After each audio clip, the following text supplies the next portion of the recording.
Hey, Carey, thank you so much for joining our podcast. So, our podcast is called the 2040 Banker.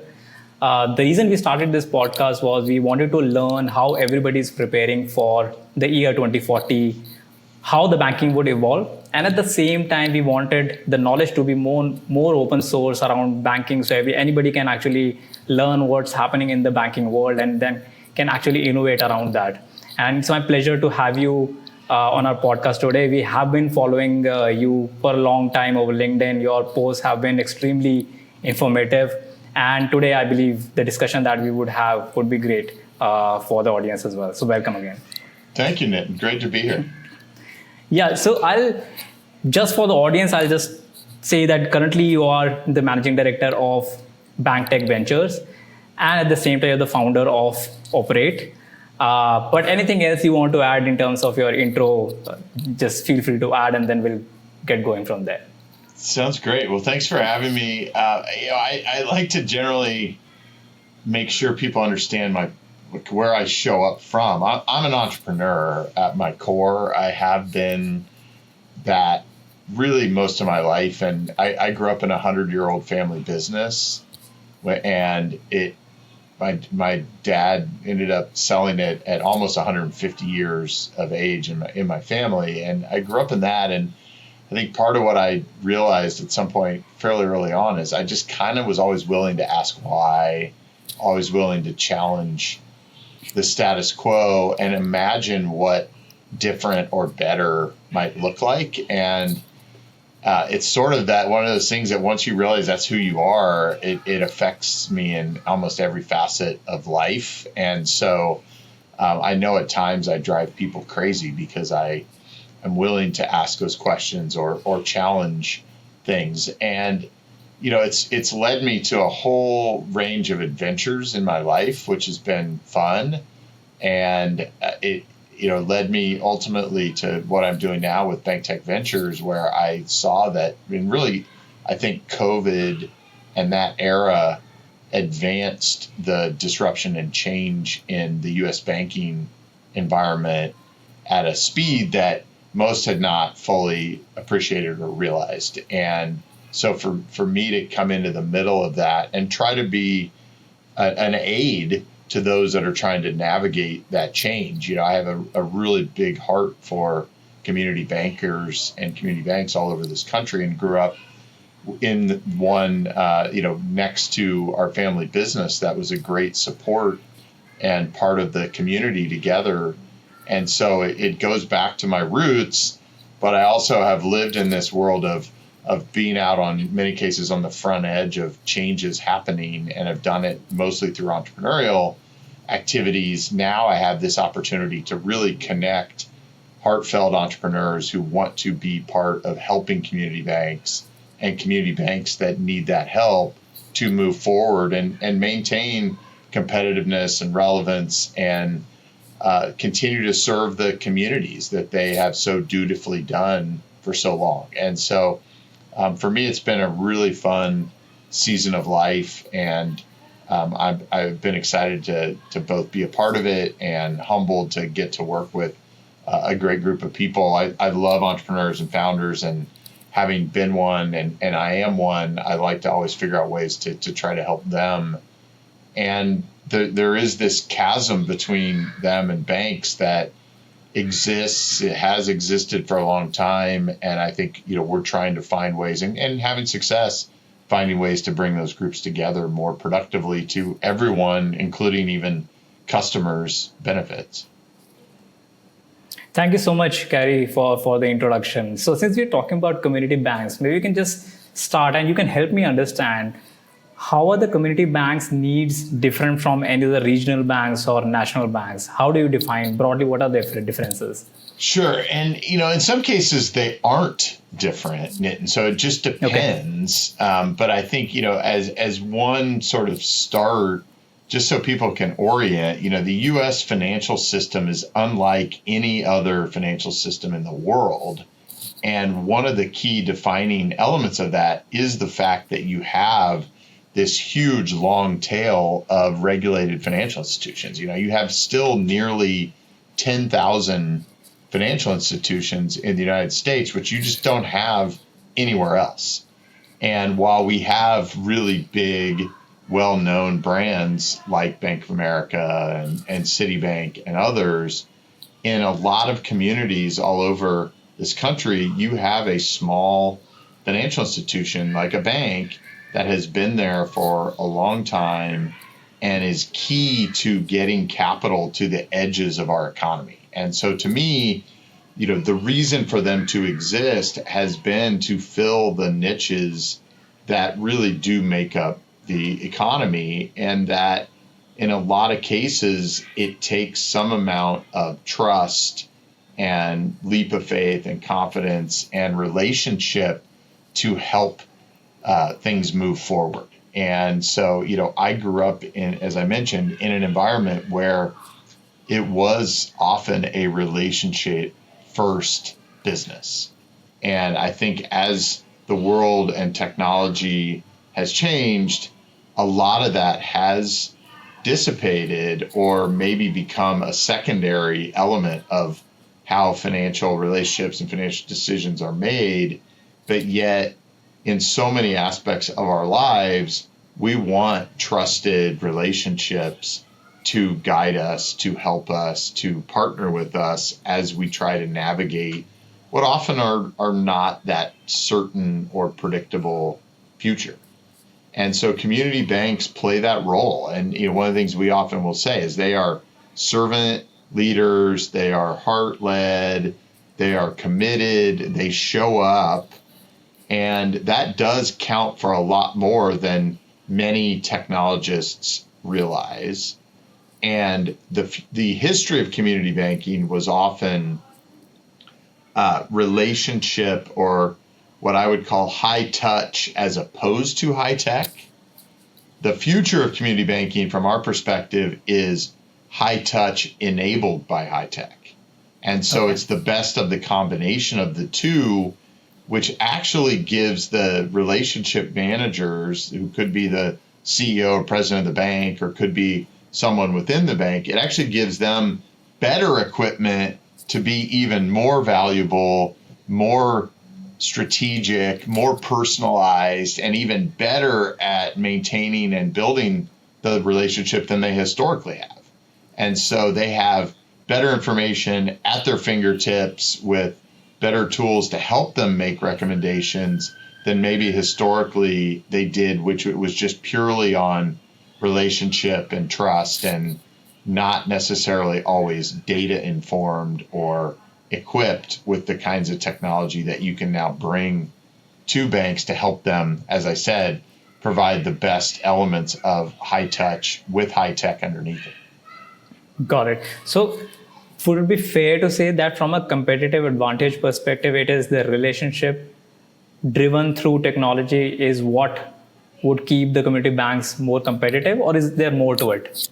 I think that's part of it. Is people still, they want to know that someone will pick up the phone, someone will respond to them when they need that help, and that they know that they have somebody who's in their corner rooting for their success. And I think you have a hard time believing that you're anything more than a transaction, particularly when you're a small business on Main Street in a community, or you're an individual consumer who needs some help. And I think that is the realization that a lot of people, in some cases, they have to see, right? Like in many cases, you have to have the door shut in your face or hear no, or end up screaming into a void where there's nothing coming back to you before you can really appreciate that value of service, of relationship. But if you look at it from just a pure data standpoint, the community banking industry is roughly about 15% of the assets of the banking system. But yet they do, 50% of small business loans.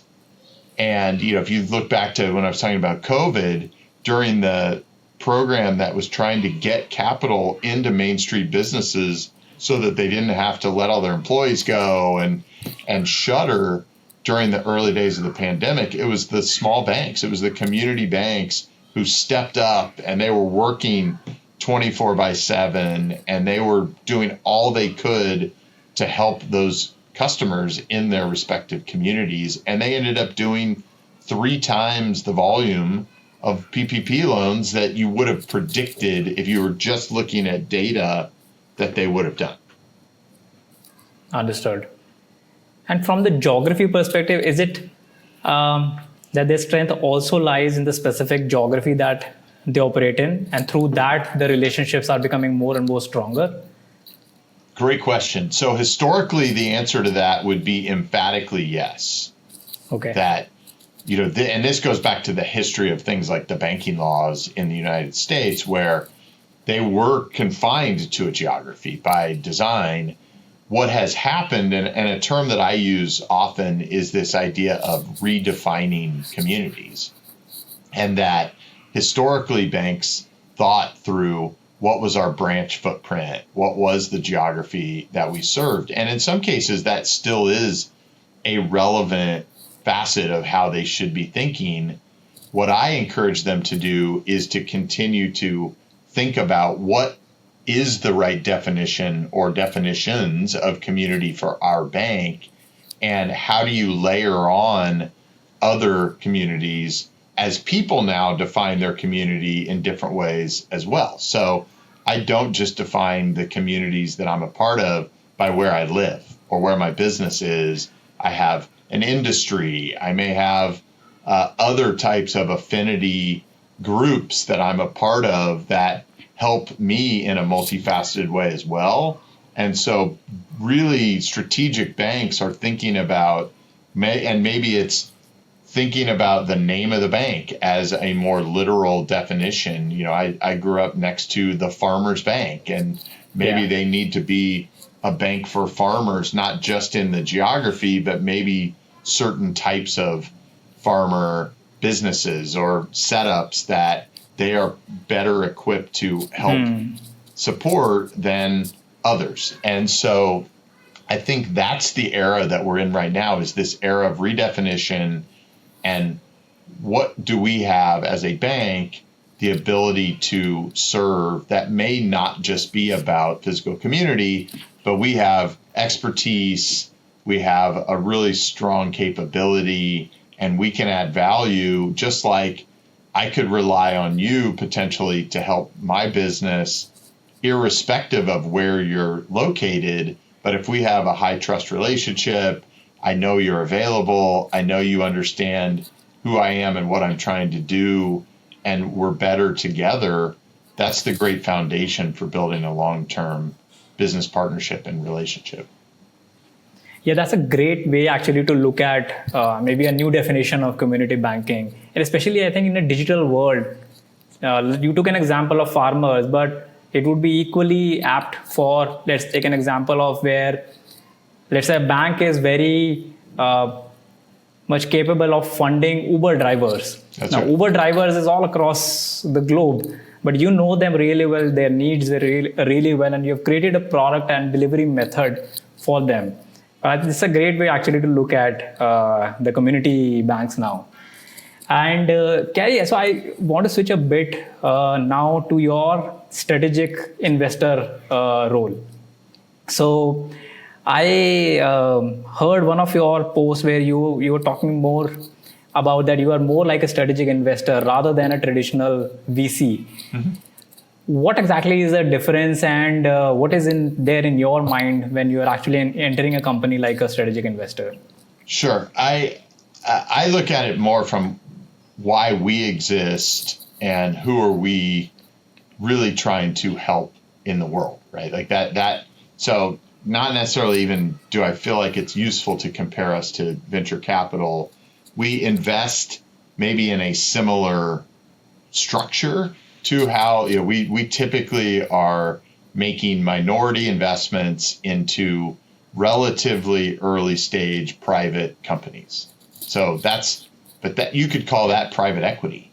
That's the umbrella term. Venture capital is really a subset of private equity in that respect. We're making equity investments into relatively early stage private companies. The way that we work is we look at the banks as our customers. We are serving well over 100 banks, but we really look at ourselves as an industry provider of market intelligence, advisory, and ultimately we're supposed to be an extension of, and we wake up every day believing we are an extension of our banks' innovation, intelligence, R&D teams. And our job is to be out there trying to identify the opportunities and the threats that can make banks better. Ultimately, threats you have to react to, potentially opportunities you're looking at things that are worth paying attention to and embracing. And so for us, it's about understanding what's happening out there on the more leading edge of change and disruption, and help our banks navigate that more effectively. And in many cases, that means they need to select new partners to help them do that. And so through our work, we meet hundreds of entrepreneurs who have identified, in many cases, some opportunity to do something better in and around banking. And we meet them and we try to understand where their point of view comes from and why they're building what they've built and what kind of evidence and traction they're getting. And we often will meet them and give them some initial feedback and advice because of the role that we play. We're really showing up in many cases representing banks' thinking and points of view. And so we build relationships with founders to help them get smarter and better.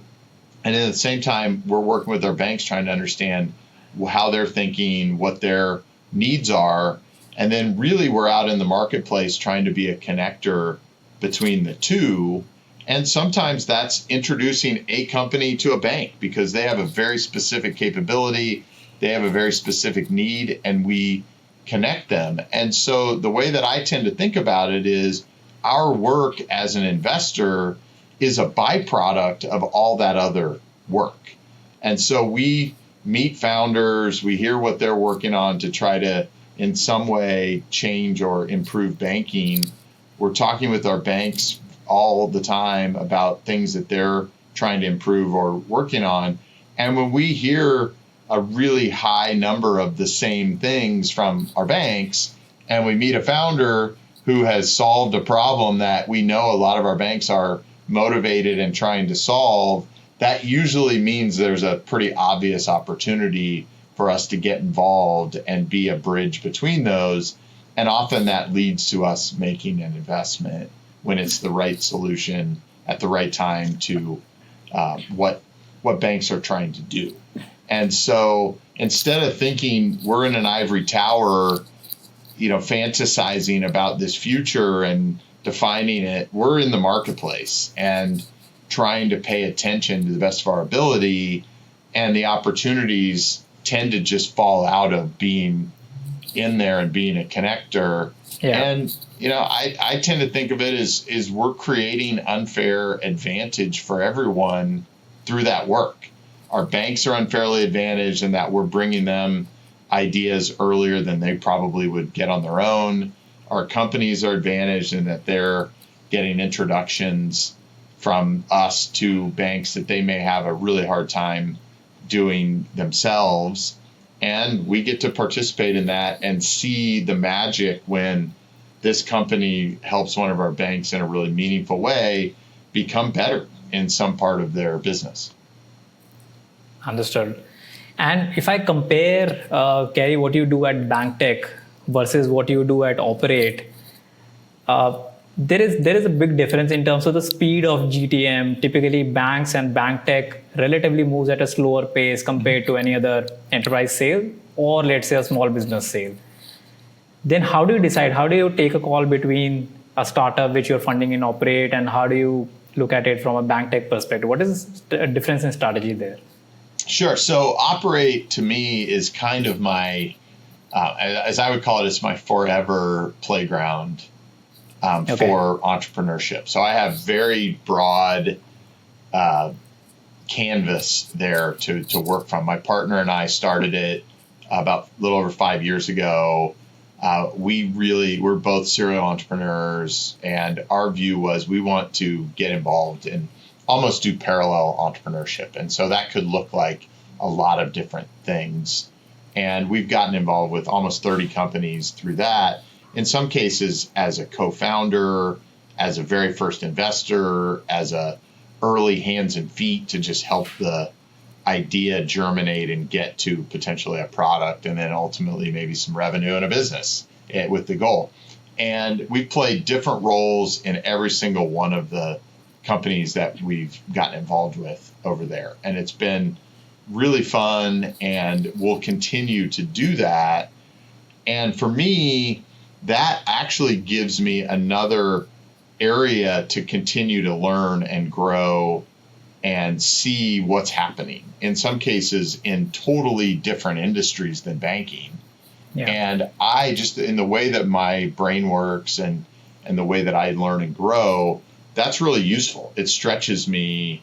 And what I've done in many cases in my career is take ideas and learning from an industry and ask that question of, what if we thought about bringing that over into a different industry and bringing new thinking? Is that transferable in some way or partially?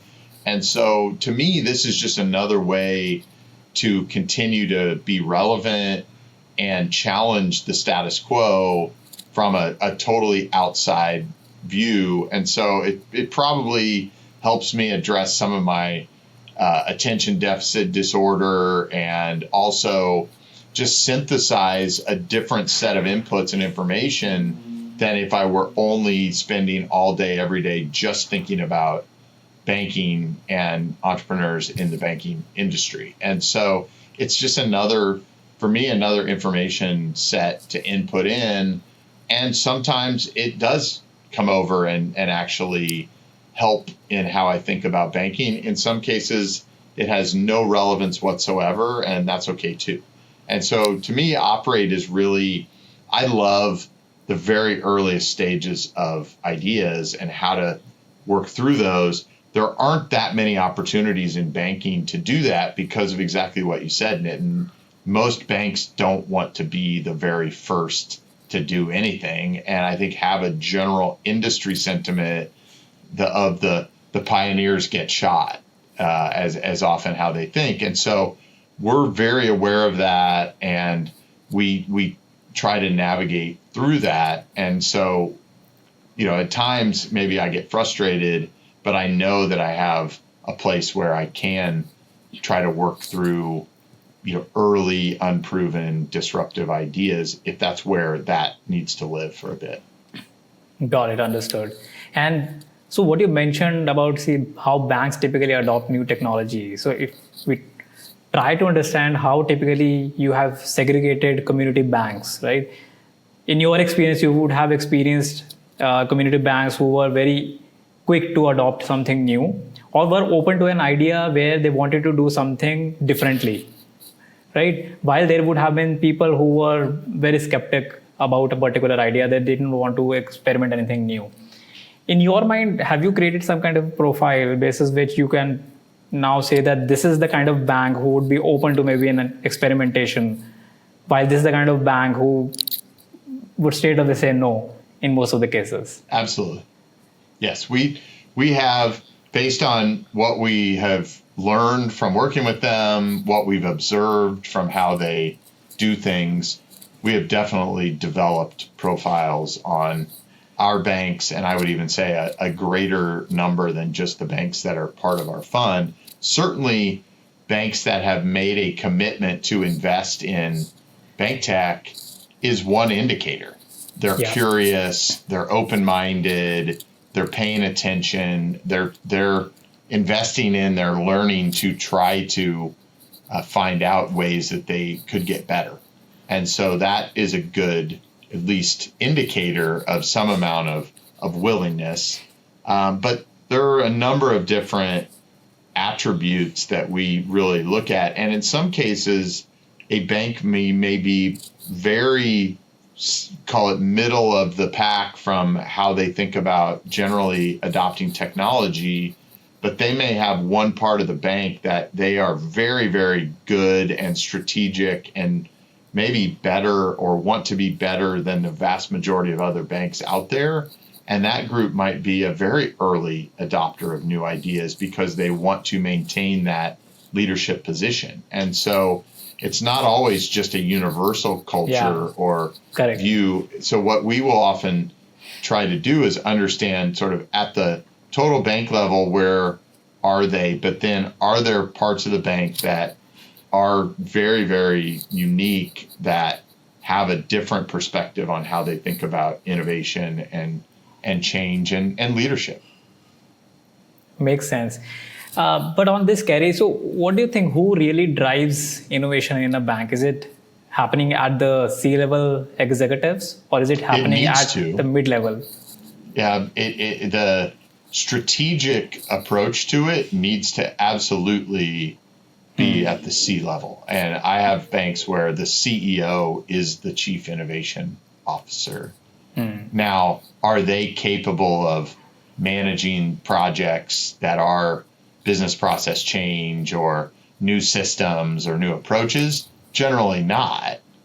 But they need to be very demanding, encouraging, supportive of that exploration, of that decision making, and of that change. And it's hard to see people being successful doing those things in the middle of the bank if they don't have support from the top, because in many cases it won't happen. If they don't feel supported, they're going to probably not take those risks, because often the risk versus reward trade-off isn't there. And so they'll either not do things, or if they really feel compelled to have to do things, they may leave and go do it somewhere else where they do feel that support. So I always advocate that the senior executives of the bank need to be very encouraging and supportive. Their level of involvement may be varied bank to bank because of the other roles that they need to play, but if they're not encouraging and supporting it, it's very unlikely it will happen on its own. Makes sense. And which are some of the technology areas that you have seen that community banks are prioritizing today, whether payments, RegTech, and all, anything like that? Yeah, I mean, the way that I tend to think about it is the entirety of community banking is up for rethinking and reinvention. And we start from that. This could possibly be a blank sheet of paper. The reality is not. That's likely. And so what we do through the work with our banks is to understand what they are prioritizing and what they feel like in this era they're capable of doing. And so those things change based on market conditions, based on what they see both in their business, in the economy, from their customers. And so we try to help them work through that. And there are things that are pretty consistent, and then there are things that change. And so we have some topics that I would call always on topics, things like cybersecurity. That's something that banks are always thinking about, because they could lose the entirety of the trust and confidence of their customers if they're not a safe and secure business to work with. And so they know that this is a moving target and they need to be vigilant and aware. So we're always on the lookout for good, emerging, better solutions to keep them safe and secure. There are things like deposits that are a very prominent topic in the banking industry. And the smartest banks have realized that this is a business primarily driven by deposits, not by loans. And historically, many banks were driven more by lending than they were by deposits. That has changed dramatically, and people recognize we need to have predictable, stable, steady sources of deposits to continue to operate this business. And another one that is an always on and continued journey is new sources of revenue. And you think about deposits and loans, that's the the history of banking as a spread business, now banks are getting smart to realize we need to layer other sources of revenue on top of that. And that's leading them to explore other opportunities, which could be things like payments, as you mentioned, could be other services that their customers could look to the bank, and the bank has the right to win, the right to offer, has the ability to do it well and be a trusted partner to their customers to offer that. And that's led banks to doing things, whether it's wealth management or insurance, or even I'm starting to see technology services in various forms that banks are offering or thinking about offering to their customer segments. And so back to what we were talking about earlier, if I can really define my community and my customer set in a really deliberate and intentional way, I have a better way of understanding who they are, what they're trying to do, and then how we can go help them be more successful. That is how you build really strategic long-term relationships. Got it. And Carey, at which stage, let's talk about maybe at an AUM level, at which stage have you started seeing that the banks are focusing on non-interest income also now? Yeah, for me, it's not a size. And one thing I say often, and we have a really wide spectrum of banks involved with us, which I think gives us a unique perspective. Many people do target based on size, and I think that's one way to think about banks, but it's just one attribute. I think culture is a much stronger determinant of the willingness to change and ability and willingness to act over size. And so I have small banks that are really, really active in adopting new things and changing. And I have big banks that are really, really slow at doing that. And I have the complete inverse of those things as well. And so we really look at that, and I think adopt that notion of you meet one bank, and you really need to take the time to understand who are they, what are they trying to do, and then bring your solution to the ones that you fit best with. And that gives us a key role to play in the ecosystem, which is helping our companies that want to serve as many banks as they can, but they can't take 3,000 customers on tomorrow. They need to go systematically to and work with the ones who are ready to work with them based on where they are in their life cycle, what value they can offer, and then where the bank's priorities and capabilities are at this point in time. Understood. And since you mentioned deposits, I'll tell you an experience that I actually heard from my friend. So he typically gets his salary, I can't recall whether it's a community bank or either a credit union, where he's getting his deposit. But what he does, the moment he gets his paycheck, he would just move all of that to a large bank where he has an account. Mm-hmm. The reason being he cannot use Zelle in his community bank or the credit union where he has an account. So what do you think? And this basically leads to your deposit leakage. The moment the money is coming in, it's moving out of your account and going into some other large bank account. But in some of the cases, why do you think why the large banks are much ahead when it comes to the payments technologies, and while the community banks and credit unions, they still seem to be kind of catching up to that? On one hand, it's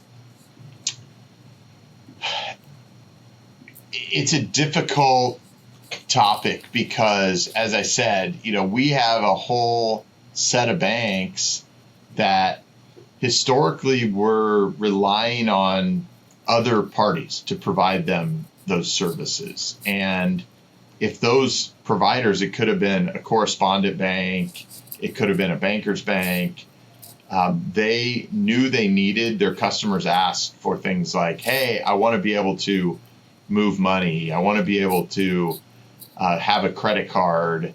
And the bank felt like, well, we need to offer it, so we should have that as a product, but we're going to wholly rely on somebody else to do that. If you take that as your history, and now all of a sudden the world is changing, you as a bank have to decide, okay, are we going to just rely on the pace of change, the new services that somebody else is bringing to us, or are we going to try to keep up and be on the front edge? Maybe it's just in the upper quartile. We want to be in the first 25% of people.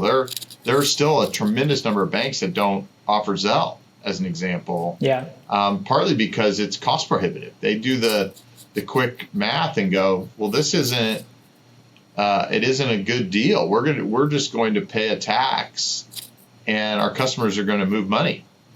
And if they do the math and go, it doesn't make sense, they may just choose not to do it, and maybe they lose some customers as a result of that. But in some cases, this has led some banks to say, we need to actually develop a new capability and expertise here. Now you have to think about this as a business, and you have to say, hey, if we're going to really try to add meaningful non-interest income through payments, then we probably need people in this bank who deeply understand payments. And it's not just about buying another tool, it's about building a business capability. And that typically, as I think about most businesses, they are a form of people, processes, and systems. And you can get that in a number of different ways. But if you outsource all of that to somebody else, they're really just a business partner to you. Really, they're in the business. You're not really in the business until you own some more of that than just totally outsourcing all of it. And so some of that is again, that reflection of, okay, what are we trying to be here? And where do we want to be good enough? Where do we want to be really good? Where do we want to be great? And helping redefine that. Okay, understood. And so I don't know if I answered your question, but I think the reality is that it's really hard to keep up, partly because of resource constraints. Yeah. But I think the days of just checking boxes and letting others determine the pace at which you adopt new capabilities or change are putting a lot of banks in a difficult position because they aren't really controlling their own destiny. Understood. And since we are on the topic of payments, about the recent Genius Act, about stablecoins and all, what are the discussions that are going on right now in the community banking circle on that? Yeah, there aren't many things that have captured attention of banks like stablecoin, partly because if you play out a really worst case scenario, it has the potential, or maybe had or has the potential to greatly disrupt the deposit side of banking. And if people have a very competitive solution that pays them a much higher rate of interest and rewards them for storing their money somewhere else, that puts banks in a very big risk position where a lot less liquidity is in the banking system. And so that has gotten a lot of people to really pay attention and say, okay, what is actually happening here? And if you think about operating a business from a posture of playing defense versus playing offense, there are a couple different ways to think about stablecoins. If you were going to think about it from an offense standpoint, if you became one of the early banks to offer support for stablecoins, bring your stablecoins here, convert them into deposits, we'll do that for you. There's probably a segment of customers that you could go capture if you were an early adopter of that. If you're playing defense, you may say, we don't want our customers to move all their deposits into stablecoin. What are the things that we can try to do to give them a value proposition so that they'll keep their deposits in the bank? We give them a lot more safety and security because we've been here for 100 years than maybe a upstart company that's saying, we'll store your money on a blockchain backed by treasuries. Do I trust that entirely? I might, but not everybody. My parents aren't probably going to trust that. And so I think banks have to think through both of those realities and decide how they want to act in that. There are some banks that are really moving forward quickly and saying, we see an offensive opportunity here. We want to be an early mover, and we have a point of view on how we think we can be successful. And then you have a lot of other banks that are just trying to get smart about what are the potential opportunities, what are the potential risks, and how do we want to think through that to determine how we're going to react to that. Understood. And do you think there would be similar play like it happened with the credit card world, where the banks were actually kind of leasing their licenses to fintechs and they were going out and actually distributing the co-branded kind of cards? Similarly, you think it can actually happen in a stablecoin kind of a world, because banks are actually maintaining the required treasury with them and they have that trust, but then fintechs can actually become the distribution on that? I think there will be versions of that. I'm not sure that will be the predominant model in the U.S. I tend to believe tokenized deposits are a much more likely area where banks will participate in the blockchain and even that as a way to compete, because that allows them to represent people or companies' deposits in a digital form, but also still keep them in the bank. So you can get the continued protections like FDIC insurance and safety and security that you expect from a bank, that also allows you to use that for collateral or potentially to convert it into a stable coin to do something with it. I don't know that I believe in the U.S., maybe in other countries, people want to own dollar equivalent instruments, and this is a really useful way for them to do that. But here, we tend to have plenty of other ways to move money or store money that may not require stablecoins to be the predominant way to do it. But I think you have this interoperability need of, you have plenty of people and companies in the U.S. who need to access or move money globally. Yes. And I think that's where that interoperability, it will be really interesting and useful. But I think, tokenized deposits are probably where a lot of U.S. banks are going to end up participating in this digital, decentralized finance world, but have a key role to play because of the trust and safety and soundness that they really bring to the system. Yeah. And I want to ask you a question on that FinTech versus the BankTech approach. Specifically for the community banks, how do they see that currently? And we have been having this debate for the last, I think, 10 years. Initially, around 2015, 16, it was always like banks were averse to an idea where they wanted to partner with fintechs. And then came a world where they were more than happy to actually partner with them. But in the last couple of years, we have seen that there was a lot of regulatory pushback that came to such kind of partnerships. And hence, the regulators did not approve of such models. We saw a lot of companies around banking as a service, which did not work that well. So currently, where do community banks stand? Are they looking more towards a fintech partnership kind of an approach, or do they want to build their muscle through a BankTech kind of an approach? As far as the predominance of banks, it's definitely more oriented to BankTech. Okay. More banks are saying, we need to continue to evolve our bank, our brand, our customer relationships, and be equipped to provide the best version of high tech enabling high touch. That's what we do well as a community bank. And so the vast majority are there. The partner banks, the sponsor banks, the ones that are doing enablement of fintechs in more the traditional banking as a service way, it did grow in number up until the point that some of the regulatory pushback occurred. That number has shrunk, but there are several dozen really, really good partner banks.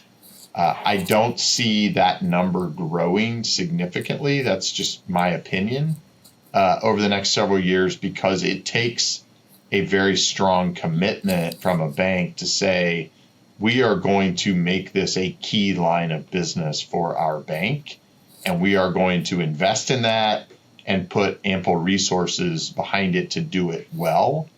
I think those that have invested in that have seen, if we're going to do this well, we can create a pretty high return on investment from doing it. It typically takes several years to get that ROI, and I don't know that many people are equipped to take that long. And so I think that is also what keeps the number of banks doing it down to a relatively small number. I think most who are in it would say we need more banks doing this, but it takes a certain disposition and commitment to do it and do it well. Understood. And Carey, if we talk about, let's say, so community banks are more bullish, let's say, on the BankTech side. Now, within that, as a startup, should I be working with smaller community banks, or do I risk some kind of a replacement when the banks actually grow big? I'll take a classic example that we see in a lot of enterprise sales. When a company is actually small, they cannot afford Salesforce. Mm-hmm. They would go for maybe some a cheaper alternative of CRM. But the moment they grow big, they start replacing those with something like Salesforce. So for a startup who is actually looking to work with community banks, should they go after smaller banks and build for them? Do you think that model is something which would be good for a startup in the long run? As a startup, your biggest competitive advantage is speed. Yeah. So you need customers that can move at a faster, generally speaking, at a faster rate than not. So moving, getting a decision and value from working with the community bank is likely to happen a lot faster than a larger bank. So on a relative basis, that my instinct would be absolutely you want to work with them. And the sole reason you would ultimately lose them as a customer is because you can't continue to add value to them in the way that somebody else does. So that's more your issue as a startup than it is the customer. But that, who's growing faster, you as a startup or the customer that you're helping?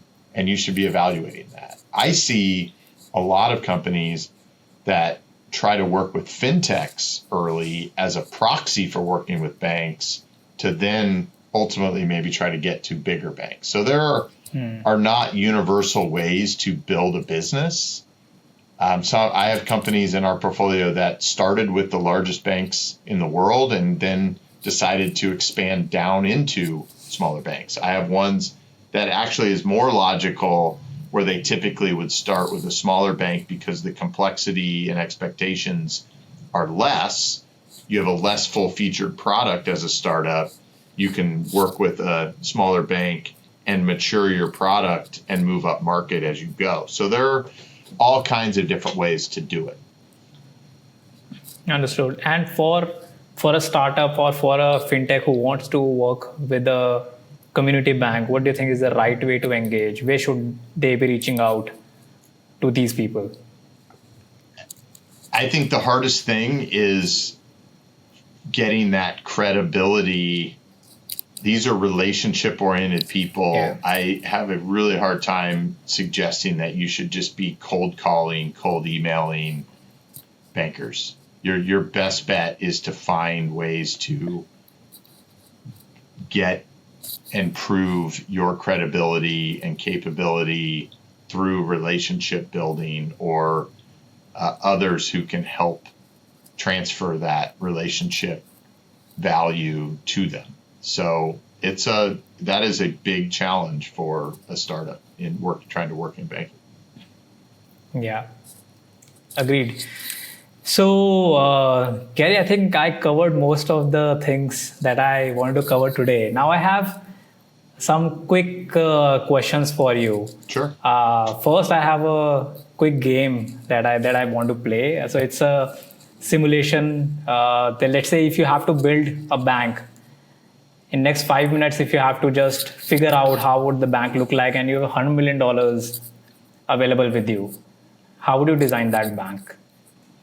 I probably not surprisingly, I would go try to find a specific niche of customers who are underserved by current banks and have high value financial needs that I could build a team and capability to specifically focus on and help. And so I don't know exactly. I would go through really more of a investigative exercise to go find that group. And that's sort of my general process for startups anyway, is to go find people who have problems that are not well solved or served and a high motivation to potentially try something else. Okay, understood. And now I have some quick rapid fire questions for you. So for the next 2 questions, you have to give a number on a scale of 1 to 10. So 1 is least important and 10 is most important. Okay? Okay. So how important it is to be in New York for a BankTech founder?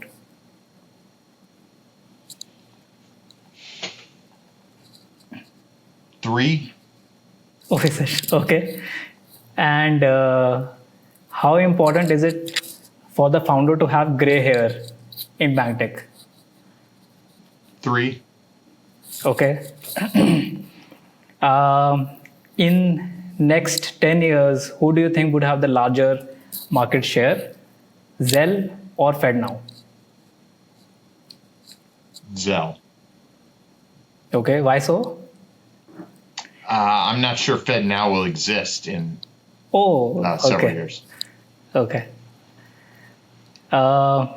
Next is, which one would you prefer, FinTech parties or bank boardrooms? Bank boardrooms. Okay. Crypto rails or core system rails? For what purpose? Which one would you prefer to work on? Crypto rails. Okay, last one. If you could take one banker on a FinTech field trip, who would that be? If I could take one banker on a FinTech field trip, it would probably be my partner, Carson, who runs SunWest Bank. All right. Great, Carey. So thank you so much. It was very enlightening for me personally, and I'm sure whoever would be listening to this, they would get wealth of knowledge. What especially is happening in US around community banking. I think there was a lot of good stuff that we could discuss today. So thank you so much for taking our time and coming on our podcast today. Absolutely.